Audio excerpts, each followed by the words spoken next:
Chers amis, bonjour. La suite du cours d'hier, à travers les différentes réponses proposées par nos sages. Les frères de Yosef n'ont pas bien compris qu'il y avait un enjeu. Et cet enjeu, c'était justement dans un premier temps, et à travers la personnalité de Yosef, c'était de rassembler, d'unifier le peuple d'Israël. Les 12 enfants de Yaakov. Et là, on comprend que malheureusement, après cette incompréhension des frères, eh bien, nous voyons que cela a provoqué une véritable déchirure au sein de la famille de Jacob. Alors maintenant, puisque il y a eu ce qu'on appelle la vente de Yosef par ses frères, il va falloir maintenant réparer. Car vous savez de toutes les façons que le principe, chaque fois que l'on commet une erreur, que l'on commet une transgression, il faut ensuite être en capacité de réparer toutes ces erreurs à travers ce principe qui est celui de la teshuva, autrement dit revenir vers Akadosh Baruch Hu, ce qu'on appelle le repentir. Eh bien, nous voyons que dans la paracha de cette semaine, bien que Yosef soit maintenant vice-pharaon, et il est vrai qu'il aurait pu également se dévoiler tout de suite à ses frères. Mais la volonté première de Yosef, ce n'est pas de se venger Khalila Vechas. Ce n'est pas une démarche vindicative de la part de Yosef par rapport à ses frères. C'est bien évidemment tout le contraire. Yosef aime ses frères. Et ce que recherche maintenant Yosef, c'est de permettre justement de mener à bien cette mission et essayer autant que faire se peut de recréer ce lien, de tisser ce lien familial et permettre à ses frères, donc par voie de conséquence, de faire teshuva. Maintenant, nous allons voir les différentes phases de cette teshuva. Et nous voyons que déjà dans un premier temps, qu'est-ce que fait Yosef? Il va séparer Shimon de ses frères. Et là, on ne comprend pas pourquoi Shimon. Là aussi, c'est très simple à comprendre, c'est que nos sages nous enseignent que c'est Shimon qui a jeté Yosef dans le puits. À partir de là, on peut déjà comprendre que, en séparant Shimon, cela permettrait non seulement à Shimon de comprendre qu'il se passe quelque chose, mais également ses frères. Cela ne va pas tarder, et d'ailleurs c'est pourquoi dans le verset il est dit Vayomru ish el achiv. Comme s'il y avait un étonnement de leur part, ils se sont regardés, ils se sont dit ish el achiv aval hashemim anachnu. Nous sommes fautifs. Al achinu, par rapport à notre frère. Et c'est pour cette raison qu'il nous arrive tout cela. Donc on voit déjà que s'esquisse en quelque sorte cette teshuva dans l'esprit et dans la conscience des frères de Yosef.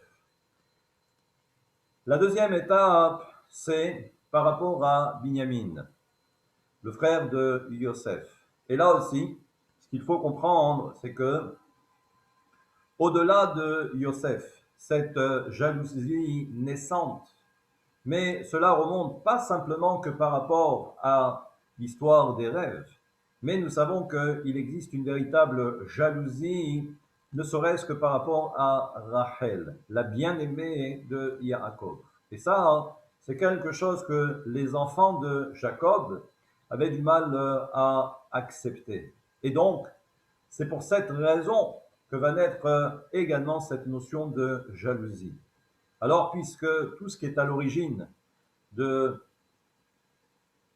cette réaction de la part des frères, de jeter leurs propres frères, eh bien, la deuxième phase, c'est de voir comment les frères vont se comporter avec Binyamin. C'est pour cette raison que Yosef va demander aux frères, si vous voulez revenir en Égypte pour vous approvisionner, eh bien, il va falloir revenir avec votre petit frère, le petit Binyamin.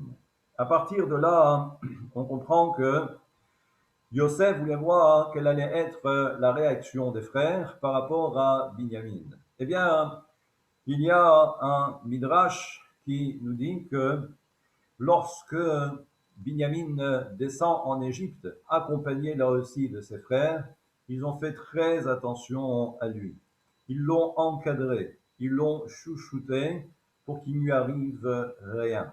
Et là, lorsque la famille de Jacob, des enfants de Jacob, arrive en Égypte et se présente à nouveau devant Yosef, Yosef s'aperçoit déjà qu'il y a un changement presque radical de la part des frères.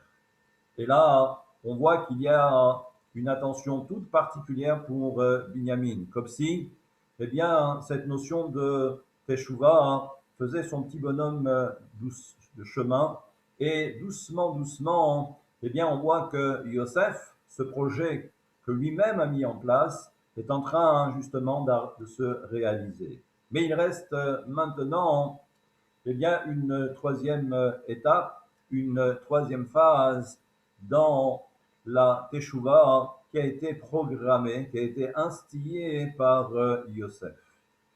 Et là, on voit que tout le monde va manger, tout le monde va boire.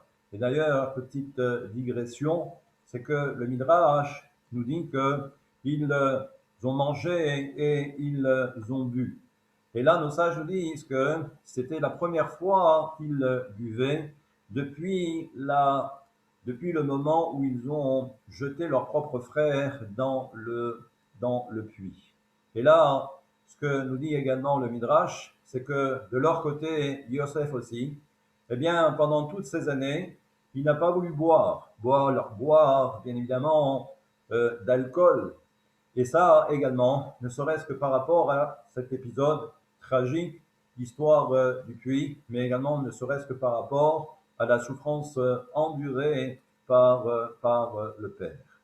Et là, donc, nous voyons que la dernière étape, c'est au moment de l'histoire de cette fameuse coupe de vin.